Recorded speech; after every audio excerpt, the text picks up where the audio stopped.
The Knicks lead 91-79 as we start the fourth quarter. They have been nearly unbeatable when they have a lead heading into the fourth.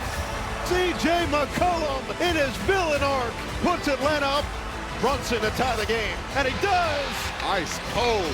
Hawks looking to run. Johnson slams it home.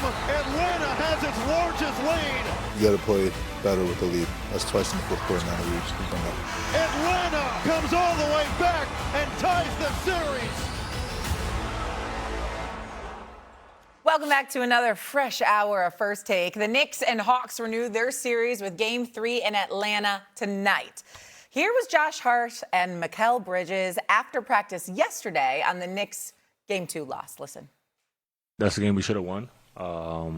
Watching the film, you realize, obviously, it reinforces that. And then, like I said, we got to make sure we're locked in and focused for 448. You always want to, get better in a win, but sometimes you need a loss to, dive in on things that you was, not doing well. And, that's a good team, too. So it's not like it's going to be easy. Just got to learn from it and, bring that fire to the next game. Kenny the Jet Smith now joins us here on First Take. So maybe a wake-up call for the Knicks in Game 2. Queens in the building. Queens in the building. Queens get the money. Hey, look, I like the color coordination. You matching your china in the bag. Oh, yes, it did. Yes, it did. He had a fireplace last week, Shay. He had a fireplace last week. He's moving all over. That's what he does. Stephen, this is multiple homes, so I got different places. Oh, God. I can relate. Can we get back to the task at hand? Could the Knicks' loss in Game 2 actually be a blessing in disguise? I don't know if any loss is a blessing. I think what you do is when you're in a playoff situation, I think, as Perk can attest, I don't know if you say, hey, a loss is great for us. But you also know that series can be long. And you're not going to beat most people 4-0. And so you're just trying to figure out how to get better each game. What is the adjustment we're going to make from each game? Sometimes those adjustments come into wins. But the one thing about when you win a game, you feel you don't have to make an adjustment. And sometimes even in a win, the Knicks really had to make an adjustment, but they did not. So now they say, okay, we really have to make this adjustment that we didn't do before. And we have to understand that they have size and length on the perimeter and really attack us on the offensive end and try to take advantage of some of our mismatches. No, it is. It is a blessing in disguise. You know why? Because it wakes you up and it pisses you off. Because the energy in the film room is different, right? The vibes is different. The film that's brought up is different. Moments are highlighted. Like, if they don't lose that game, we don't highlight Jalen Brunson being picked on by C.J. McCollum and being the defensive liability, and then him being held accountable that he need to pick his one-on-one defense up. One thing that I saw from Game 1 after they won the game, and it pissed me off, because I'm like, the Knicks is a team that's a legit title contender. I saw Karl Anthony Towns. After the game, he was dabbing everybody up in the stands. It's a big celebration. And I'm saying, this is the first round of the playoffs, bro. This is what you're supposed to do. Walk off the floor like this is a game. You just won a game at home, Game 1. So what?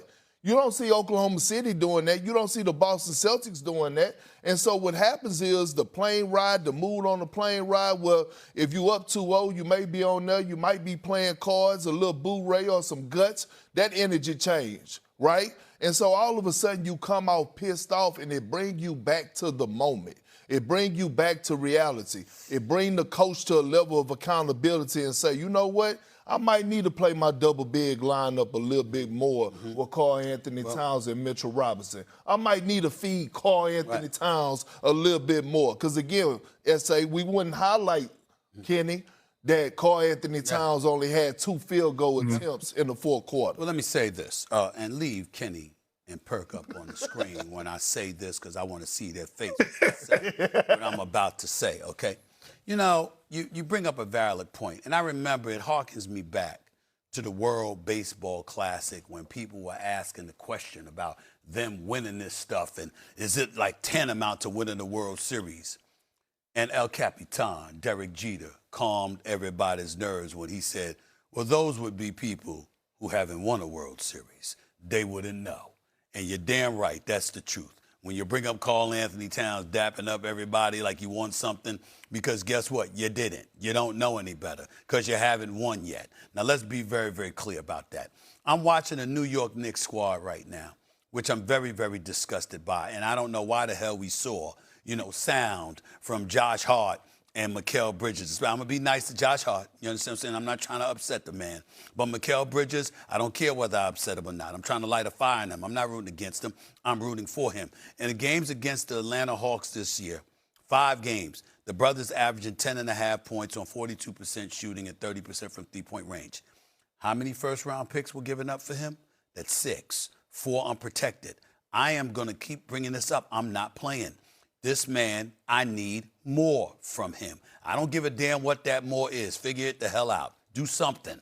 But make sure you have an impact that contributes to winning, because I'm not seeing it. That's number 1. Number 2, Mike Brown. Let me call this man out. Do you know that the New York Knicks were outscored by 7 points in 11 minutes in Game 2 with both Jalen Brunson and Karl Anthony Towns on the bench together? Why the hell are the both of you on the bench together? Why? How come one of y'all ain't out there? These are Atlanta Hawks. 3 of the 5 games you played against them this year came down to one-possession games. Why the hell are both of them on the bench with a total of 11 minutes, right? Look at this right here, okay? Check this out. During the regular season, the New York Knicks played 610 garbage time minutes. I want to see Kenny's face when I say this. I want to see Kenny Smith's face when I say this.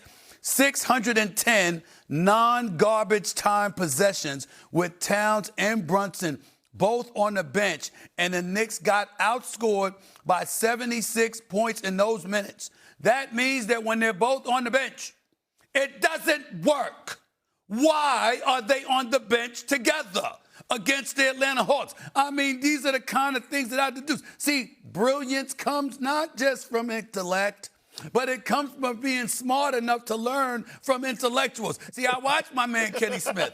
I listen to my man understand what the hell his ass says sometimes, unless he's cracking jokes on me or Kenny or Chuck. The bottom line is he knows understand what the hell his ass says sometimes, unless he's cracking jokes on me or Kenny or Chuck. The bottom line is he knows what the hell he's talking about as well, okay? Inside the NBA crew, this is the kind of stuff that I'm going to need them to touch on, because damn it, it's not the time to be nice to the New York Knicks. Queens, get the money. Queens in the building. Well, let me New say York this. City represent. You got to get on them. You can't have this stuff, Kenny. You can't have this stuff. You're speaking without question from a passionate fan point of view. Yes. But that is the reason that you brought in Jose Alvarado, to give Jalen Brunson some minutes, because he has proven at times in the playoffs he can be disruptive. He can be not a problem with different. him. My issue is with them on the bench together. Brunson and Cat on the bench together. At the same time, Kenny. That's all I'm saying. At the same time. But that is the reason, because you're saying, okay, I could maybe suffice these minutes. He was wrong. Okay, now that's why we play 7. We're not in the NCAA. We play 7 games, and we have an opportunity to correct what is there. I'm not sure on Perk's championship runs, but I've been blessed to be on 2 championship runs and 2 championship teams.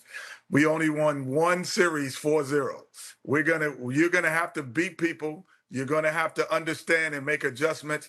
It's sustainability that makes you great. It's not. Okay, let me ask you a question, Kenny. I can beat you every day.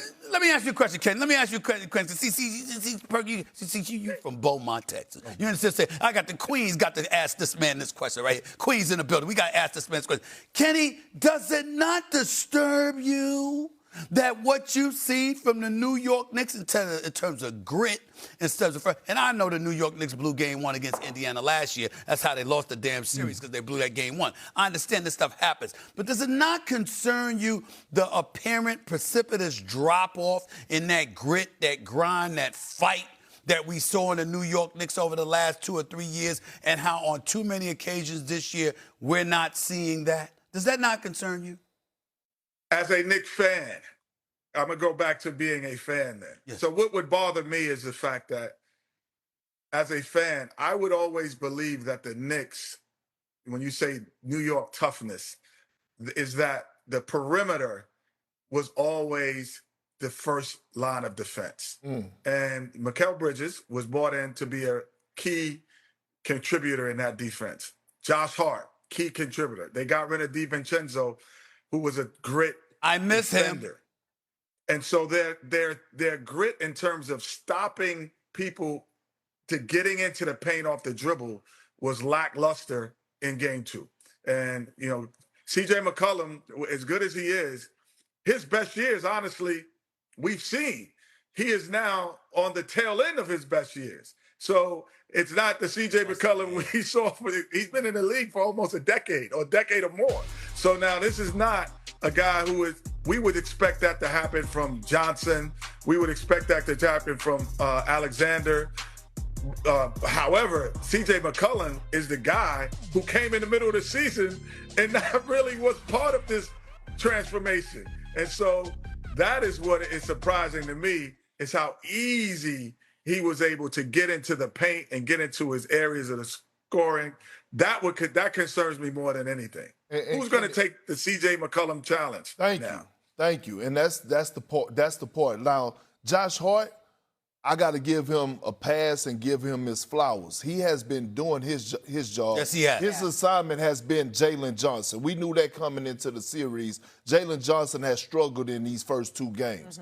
But Mikal Bridges was known 2 years ago as one of the best, if not best, like on the verge of being one of the better two-way players, but a hell of a defender on the perimeter. We can't just give OG Anunoby a pass either, because he's known and valued as a two-way guy.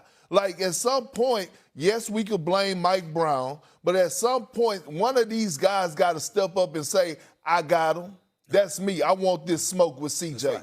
Hey, look, and credit to the Hawks, because they doing an outstanding job, too. Their thing is, we're going to play with pace. Right. We know we got a young team. We got to get out and run. And then they're doing another thing. This is where you want to see the adjustments real quick, because they're putting Jalen Brunson in the screen and roll to get the switch. That's right. What is your adjustment going to be, Mike Brown? Is it going to be a short show, or are you going to make him buckle down and get a stop? Jalen Brunson, my advice to you, Steph Curry graduated in that 4th NBA championship when he started to defend. You remember the Celtics were searching him out, and he was locking up Al Horford and those big guys on the low post? That's the next step for Jalen Brunson. A couple of things. Number one, the New York Knicks players have to be held accountable for Mike Brown. They wanted him.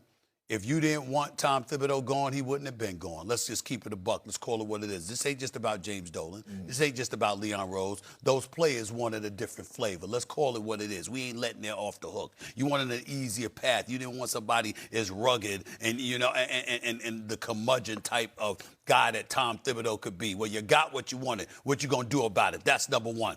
Number two, Nickeil Alexander-Walker. Averaging it was 9 points and 25% shooting. But the brother made a big-time 3, plus he had 3 blocks, so he stepped up defensively.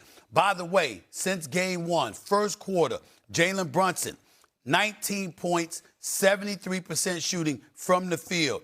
In the first quarter, in game 1, since that time, Kenny,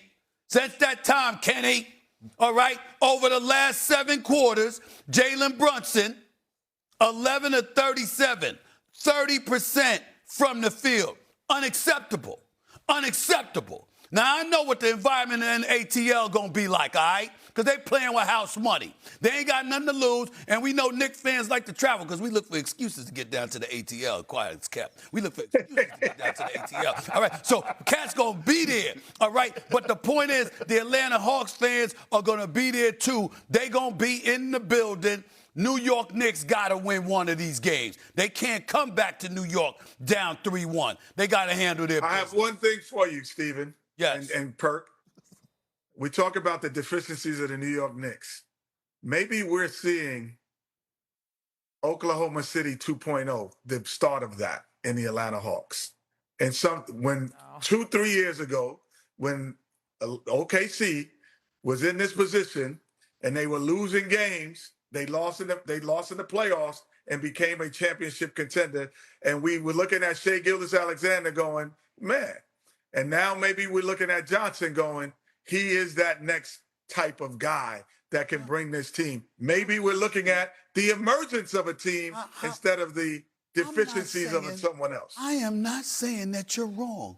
How could you betray me like this? How could you come on First Take to say this? You got Inside the NBA coming up all week. You couldn't save that commentary for then. You come on First Take to say that, to break my heart. I'm just saying right what there I at see. 10 in the morning? How could you do this to me? Hurt. It looks very similar.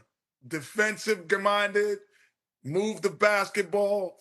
Multiple guys can very similar to what the OKC looked like 2 or 3 years ago. Okay, well, I'm going to be watching every syllable that comes out of Kenny Smith's mouth for the rest of these playoffs. I'm not missing a syllable. That I cannot believe the blasphemy that is coming out of his mouth right now. I'm calling the family. I'm calling Vince. I'm calling the family. All right. I'm calling the Game family. 3 I can't tonight believe you've between done the- this. Between the Knicks and the Hawks is in Atlanta.